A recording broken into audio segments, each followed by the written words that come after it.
Mais après, vous allez le suivre dans la formation de CAPS, dans l'activité de CAPS, même à distance, vous pouvez avoir référence à votre site. Et si vous êtes intéressé à vous ajouter ce qu'il y a dans la culture, on est prêt à fournir des formations, des conseils, les outils informatiques.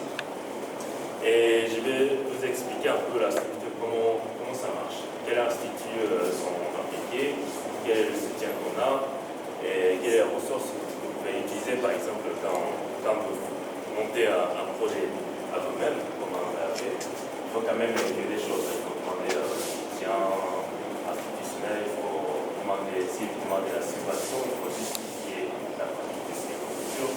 Alors c'est ça, il faut juste alors, ce qu'on a ici, c'est le lien un peu international qu'on peut exploiter pour favoriser toutes les cultures de votre demande de séparation, par exemple. Vous pouvez citer tous ces partenaires qui jouent dans notre dynamique. Alors, premièrement, il y a AFIDRA, qui a débuté la sylviculture ici au Burkina Faso. Et j'appartiens à laboratoire de Sony Computer Science Laboratory. Donc je fais recherche et encadrement un peu au Japon en principe, mais je fais des liens internationaux comme avec eux. Et avec la FIDRA, on essaie de monter un nouveau centre de recherche qui s'appelle CARS, Centre africain de recherche et de formation à sylviculture. Donc on fait en même temps que la recherche, par exemple, en liaison avec l'Université de Ouagadougou, mais on vous donne aussi la formation complète sur la mise en place de ces cultures.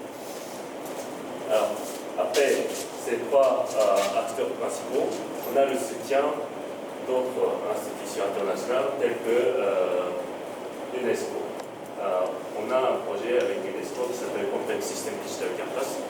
Ce n'est pas consacré pour la sylviculture, mais le système complexe en général, dans lequel on fait partie. Alors avec eux, on a monté déjà 2 forums africains sur la sylviculture, donc on est un deuxième.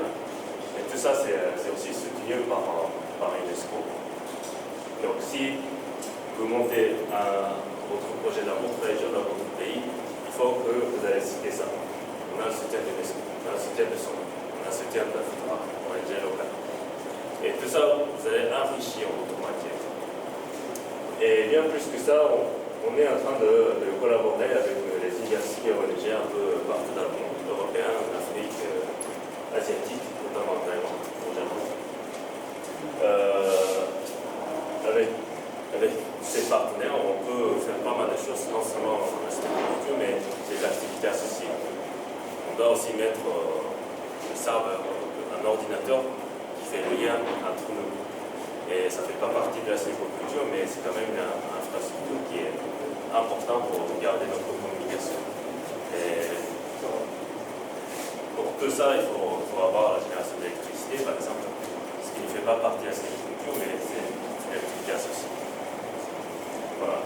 Et nous allons faire quelques conférences académiques cette année, Smart Africa, par exemple, une conférence mondiale de complexe système digital campus. UNESCO, logiciel en charge. Tout cela, c'est un peu, j'avoue que c'est un peu loin de pratique, cette place des paysans, mais c'est vraiment important pour faire bouger l'autorité. Parce que si on a une communication scientifique, on a des preuves. C'est pas, par exemple, les petits paysans qui vont inventer des choses. Ça, c'est important aussi. Mais on a la certification scientifique, on a les évidences scientifiques. On peut dire que ça marche. On peut dire qu'on a suffisamment d'évidence pour que toutes les institutions peuvent raisonnablement donner le soutien. Et ça fait partie de mon boulot. Donc tout cela, si vous écoutez quelque chose, les références sont dans le site de BILAB, mais vous pouvez toujours nous écrire pour demander la référence complète pour que vous ne manquez rien. Pour que vous arriviez suffisamment à jouer fort avec l'autorité et pour que vous ayez réussi. Voilà. Donc là, je discutera sur la structure du CAPS et tu peux parler un peu. Okay. Ouais. pas besoin d'ici, c'est vraiment la transparence.